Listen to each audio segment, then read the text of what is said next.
TikToker সুবর্ণাকে মাটি দিতে পারতেছে না ফ্যামিলির লোক, কান্নাকাটি করতেছে। আজকে 2 দিন ধরে এই নিউজটা দেখতেছি। তার উচ্ছৃঙ্খল পোশাক, উচ্ছৃঙ্খল টিকটক, উচ্ছৃঙ্খল চলাফেরার জন্য গ্রামের মানুষ তার লাশ গ্রামে ঢুকতে দিচ্ছে না।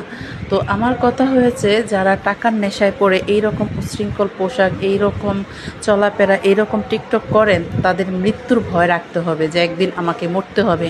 এই রকম উচ্ছৃঙ্খল পোশাক পরে এইভাবে ডান্স করে টাকা কামাতে হবে কেন? সুন্দরভাবে পর্দা করে কি আপনি টাকা কামাতে পারবেন না? সুন্দরভাবে ভিডিও করতে পারেন না? যেহেতু আপনার নেশা হয়েছে, তো আপনাকে এইভাবে উচ্ছৃঙ্খল পোশাক পরে কেন আপনাকে টিকটক করতে হবে? আজ দেখেন মরে গেলেন, কিন্তু কী লাভ হলো? আপনাকে গ্রামের মানুষ আপনার লাশটাকেও ঢুকতে দিচ্ছে না, তাও আবার আপনি ফাঁসি দিয়ে সুইসাইড করেছেন, আপনি ফাঁসি দিয়ে মরছেন। ভাবা যায় যে এমনিতেই ফাঁসির লোক কবরেও আল্লাহ পাক রাব্বুল আলামিন জানে কি করে। ফাঁসির লোকের মানে দুনিয়াতেও সাজা, আখেরাতেও সাজা। তো যাই হোক, এটা হাদিসের কথা। এর মধ্যে আপনাকে মানুষ গ্রামে ঢুকতে দিচ্ছে না, কারণ এই টিকটকার উনি নাকি খুবই উচ্ছৃঙ্খলভাবে চলাফেরা। ওনার টিকটক আজকে ঘাইটা দেখলাম, ওনার ফেসবুক দেখলাম যে ওনার আসলেই খুবই উচ্ছৃঙ্খল চলাফেরা।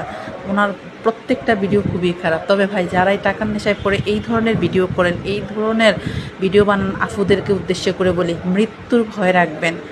কারণ সবাইকে একদিন মরতে হবে। আমরা 2 দিনের অতিথি হয়ে দুনিয়াতে আসছি, আমাদের একদিন চলে যেতেই হবে, কেউ দুনিয়াতে থাকবো না। আজ দেখেন, দুনিয়াতে থাকতে সে ভয়ঙ্কর আযাব ভোগ করতেছে, তার কবরে পর্যন্ত লাশটা দিতে পারতেছে না। ফ্যামিলি কি কান্নাকাটি করতেছে! হায় রে আল্লাহ, সবাইকে আল্লাহ সবাইকে হেদায়েত দান করেন। এই ভিডিও দেখার পরে, এই মহিলার এই করুণ কাহিনী দেখার পরে, এই টিকটকারের কাহিনী দেখার পরে প্রত্যেকটা মানুষের হেদায়েত দান করেন আল্লাহ, যেন তারা মৃত্যুর ভয় করে প্রতিটা নিয়ত। আল্লাহ এই ধরনের